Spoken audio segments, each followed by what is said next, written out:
Now, ancient teachings say Mother Earth, or Mother Nature, is the way things work, and wisdom is acting in accordance with her natural laws. Let us keep to the ways of Mother Earth, because she has mapped it out for us. Let us not deviate from those directions. If we follow the Mother's way, all is easy with no roadblocks. If we fight her, our life is no different than a drunk driving the wrong way down the freeway. To live in accordance with her begins with accepting our natural limitations, inherent and circumstantial. Epictetus, the Greek Stoic philosopher, observes, "For good or for ill, life and nature are governed by laws that we can't change. The quicker we accept this, the more tranquil we can be." Freedom comes from understanding the limits of our powers and the natural limits set in place by divine providence. By accepting life's limits and inevitabilities and working with them rather than fighting them, we become free. If you try to be something you're not, or strive for something completely beyond your present capacities, you'll end up as a pathetic dabbler. The man who restrains himself within the bounds set by nature will not notice poverty. The man who exceeds these bounds will be pursued by poverty, however rich he is. Epictetus encourages us to approach our everyday activities with the same discipline and degree of seriousness as the runner, singer, and soldier display in their training.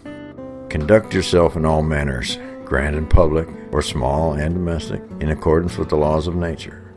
Harmonizing your will with nature should be your utmost ideal. Where do you practice this ideal? In the particulars of your own daily life, with its uniquely personal tasks and duties. A man in harmony with himself pursues limited natural desires. Greed, the desire for more, is not a natural desire, as it cannot be satisfied. If you seek things outside your control, wealth, reputation, or physical pleasure, you are bound to end up frustrated. Aristotle had a thought that virtue is the result of habit more than it is an isolated act. Nothing good can come out of fear, greed, superstitious beliefs, and wishful thinking. Self-conceit, lying to oneself, is worst of all. It separates you from your natural instincts and results in a sense of disconnectedness. Instead of averting your eyes from the painful events of life, look at them squarely and contemplate them often. By facing the realities of death, infirmity, loss, and disappointment, you free yourself of illusions and false hopes, and you avoid miserable, envious thoughts. Bad things are bound to happen, and we are not always going to be able to stop them. But one thing is always within our power: how we think about them and how they appear to us.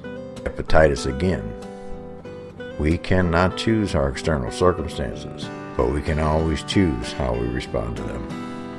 Seneca, a first-century Hispano-Roman Stoic, urged us to understand our human purpose. We are members of one great body, planted by nature. We must consider that we are born for the good of the whole. Mother Nature should be our inner guiding principle. Mother Nature, which speaks within us, also the great whole that envelops us and of which we are a part. We can excel and live in peace by understanding our limitations and focusing on what is within our control.